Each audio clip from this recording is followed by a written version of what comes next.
the adventure.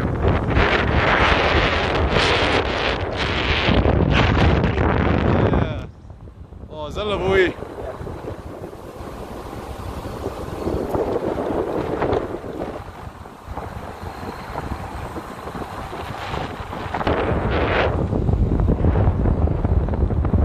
Rất là đẹp.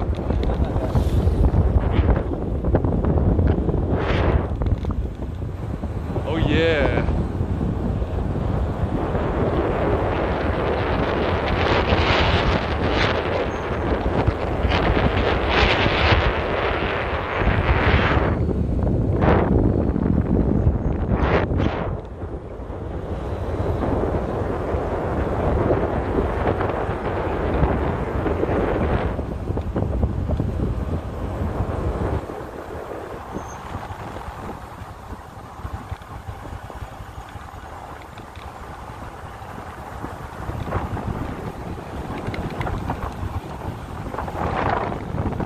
Oh, rất là thích.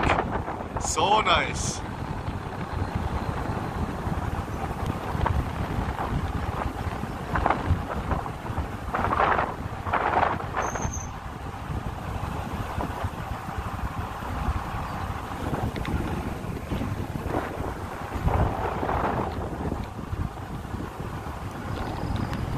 Eric, Yeah. chúng ta đang xuống dốc. Eric nói tiếng Việt là gì? Tiếng Anh là gì? Xuống dốc, Eric không biết. Xuống. Xuống. Down. Xuống down. Go downhill. Go down à? Downhill. Down gì? Downhill. Down in hill. Downhill. Hill. Downhill. Đúng rồi. Why down? Down. Mountain. Tại vì tiếng Anh hill và mountain là same. When Mountain lớn hơn hill. Nhưng khi down the mountain, same nói là downhill. I think the downhill, take uphill.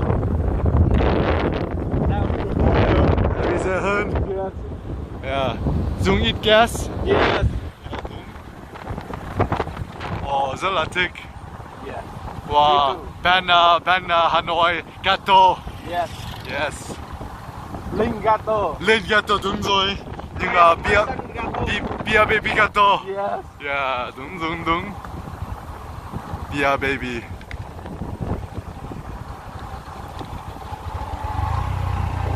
Eric, when do you come back to America? Saudi, Sapa, thứ ba? Thứ ba đã đi rồi á? Or I think so.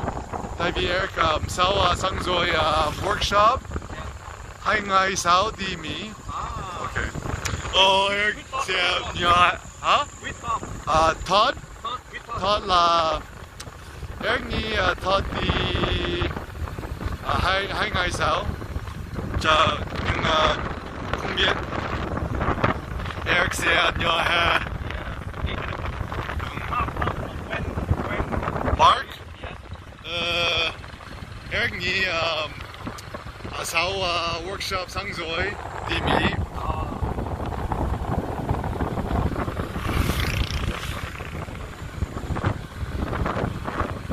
Wow, sang rất là đẹp. Đẹp bãi.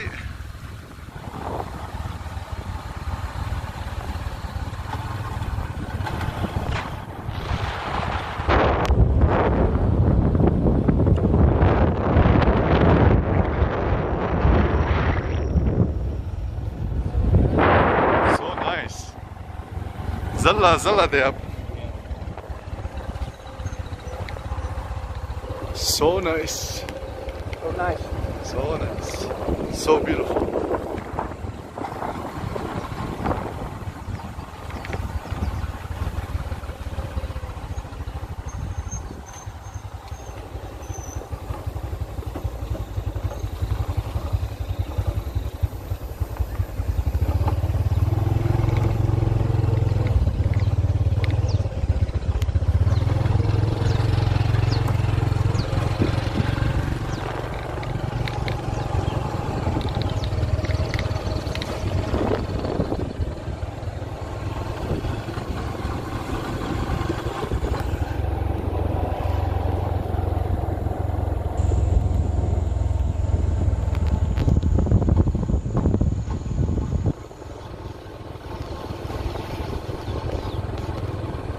chào. Xin chào. Wow, Hanoi tiếng Việt giỏi thế. Như Eric nói tiếng Anh. Oh, dạ đúng rồi.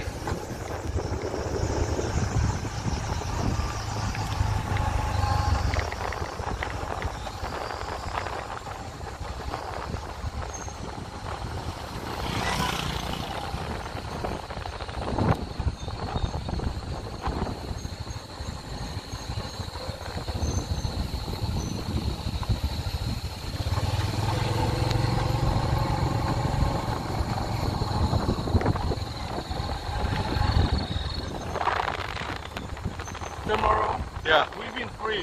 Okay. Okay. Okay. Morning. Yeah. Okay. Sorry. After lunch we I think after lunch we coffee Yeah. with limousine. Okay, rồi.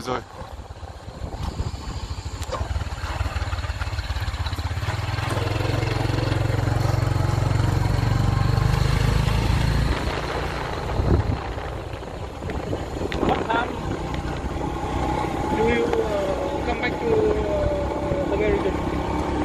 Em nghĩ là số thứ 4. Dạ? Em nghĩ đi Mỹ 4 ngày sau, 5 ngày sau. Sau khi workshop? Không đi LA, No? đi thành phố Cali.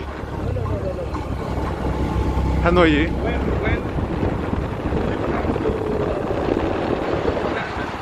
When I go to America? Oh, sau Vietnam đi Mỹ. 2 ngày. Yeah, 2 ngày. Mấy giờ? Không biết. Hả? Chưa biết. Or Eric phải xem book rồi nhưng không biết xin đi book. Không biết. Xin đi thông minh hơn Eric. Yes.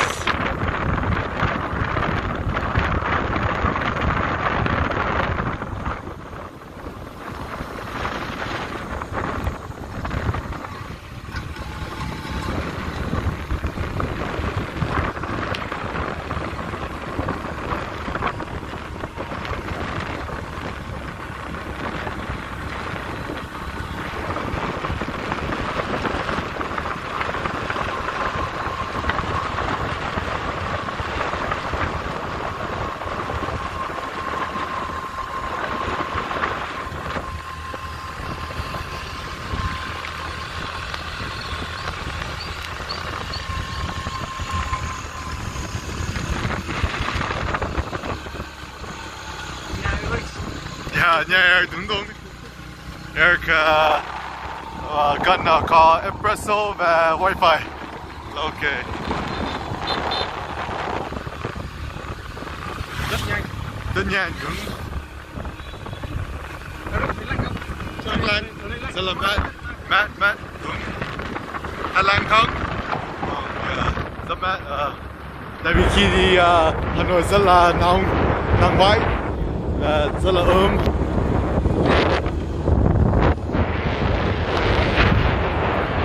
Tại vì Eric quay ở Bắc Cali lạnh hơn Nam Cali. Yeah, Cindy quay ở Nam Cali. Yeah. Cali với Nam Cali có xa không? Xa lắm, là Bao tiếng? 600 km. What? 600 km. Xe máy là 8 tiếng. Ô tô?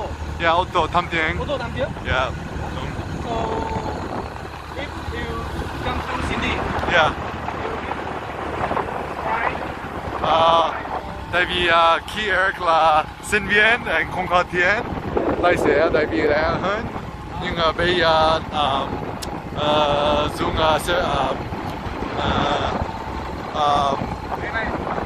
máy bay đúng. Rẻ 120 đô.